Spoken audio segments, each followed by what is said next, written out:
Salut, c'est Axel. Alors si vous me suivez depuis un moment, vous savez qu'il y a quelques années, j'avais l'habitude de vous proposer des car spotting à Monaco. Alors à l'époque, c'était beaucoup plus facile parce qu'on habitait sur la Côte d'Azur. Aujourd'hui, on habite en Haute-Savoie, mais on est à Monaco pour un déplacement professionnel. Et je me suis dit que ce serait intéressant de vous proposer un petit car spotting comme à l'ancienne à Monaco. Bon, on commence tout de suite chez Ferrari en statique avec une 599 GTO. Magnifique, dans une superbe config, rouge intérieur beige. Bon, ça je connais encore, à l'époque j'en spottais déjà.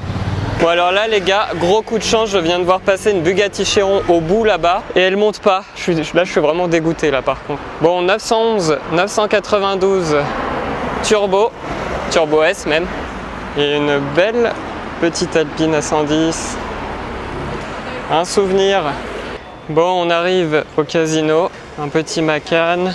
GTC 4 Lusso, garé juste ici. Alors au casino, en statique, on a quelques petites choses sympas. Une F8, comme la plaque l'indique. Une McLaren 675 LT, dans une belle config, avec le petit détail orange, la ceinture orange aussi à l'intérieur. Ensuite, bon, on a une grosse Rolls-Royce qui rentre quasiment pas dans l'écran de la caméra. Et là, on a surtout une 488 Pista. Belle config.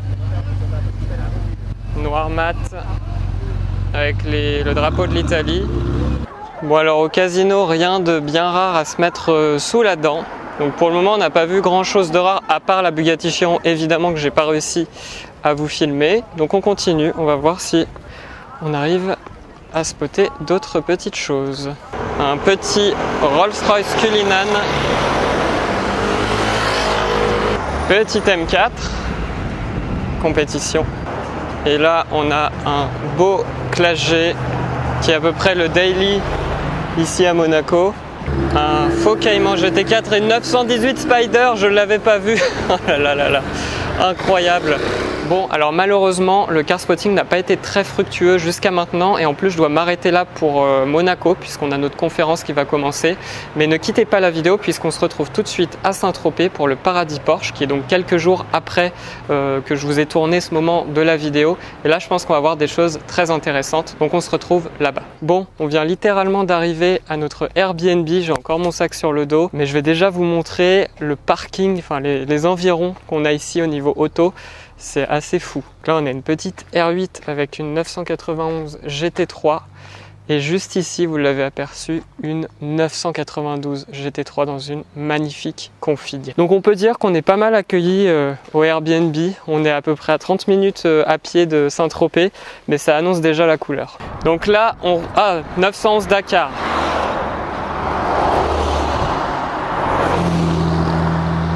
Comme vous l'avez vu, on est en direction de Saint-Tropez et on vient déjà de spotter un truc super rare que moi personnellement je voulais voir depuis longtemps, enfin depuis qu'elle est sortie. C'est la 911 Dakar parce que je trouve le projet hyper intéressant, totalement fou. Mais on vient juste de spotter en première vraie voiture sur la route une 911 Dakar, donc ça commence vraiment super bien, c'est génial. Voilà, on continue, on est encore bien accueillis. 2 F-Type. Une 997 GT3 Gulf. On arrive sur le parking. Il y a beaucoup de monde et comme vous pouvez le voir, beaucoup de Porsche. Donc on va faire un petit tour de tout ça et je vais essayer de vous filmer les Porsche que j'affectionne le plus. Ça déjà, j'aime beaucoup la config, ça me rappelle la couleur de l'Exige. Regardez-moi cette beauté. Niveau carrosserie, bon, je pense qu'elle a été repeinte, elle est vraiment parfaite. Une petite 911 964 verte. Donc je filme parce que la config est assez sympa aussi, enfin assez originale. Et c'est une turbo look apparemment d'usine. Donc vraiment vert avec intérieur vert. Bon, l'intérieur c'est peut-être un peu plus discutable. Mais la config extérieure est assez sympa, originale au moins. Là on est sur une 911 un peu type Singer, mais c'en est pas une. D'après ce que je vois, c'est ça, la marque. Mais regardez la couleur, les ailes larges, vraiment ça c'est vraiment mon gros kiff. Ça, l'intérieur blanc comme ça avec les sièges baquets. Oh là là là là, ça c'est incroyable. Allez, un petit 718 Spider, donc équivalent de mon GT4 mais en cabriolet. Ah, c'est quand même pas mal aussi en découvrable, hein. Puis là on profite vraiment des éléments. Magnifique en plus en rouge indien comme ça, je pense que c'est rouge indien. Bon, voilà une des pépites que je voulais voir, que j'avais jamais vu en vrai. La 992 GT3 RS avec son aileron démesuré qui fait aussi DRS. Là moi je suis complètement sous le charme. C'est disproportionné mais ça va parfaitement bien avec la philosophie de la voiture. Regardez l'aileron là. Puis avec toutes les parties aérodynamiques de la voiture. Le capot ajouré. Puis la couleur, bah, ça lui va bien aussi, hein. Je pense que à peu près n'importe quelle couleur vive va bien une GT3 RS de ce calibre. Et donc à côté de la 992 GT3 RS, on a la version plus civilisée, on va dire, si on peut dire ça comme ça, la 992 GT3. Et celle-là, j'aime particulièrement la config, c'est osé, mais c'est une teinte héritage et bah, ça lui va très bien aussi, hein. Ça fait moins rose en vrai que ça ne le fait en image, en vidéo. C'est un mélange entre rose et violet. Donc là en termes de GT3 RS niveau config, donc on a la verte qu'on avait là-bas, on en a deux blanches qui sont à peu près les configs de présentation. Moi celle que je préfère, bah, c'est celle qui est juste là-bas, on va se rapprocher. Celle-là elle est juste incroyable. Oh là là là là là là. Ça c'est ma config préférée. Dites-moi en commentaire vous laquelle vous prenez. Moi c'est clairement celle-là. Bon, et pour ceux qui veulent encore être un petit peu plus raisonnable que la 992 GT3 RS, on a de la 991 GT3 RS. Ultra violet comme ça, moi c'est une config que j'adore. Enfin une couleur que j'adore.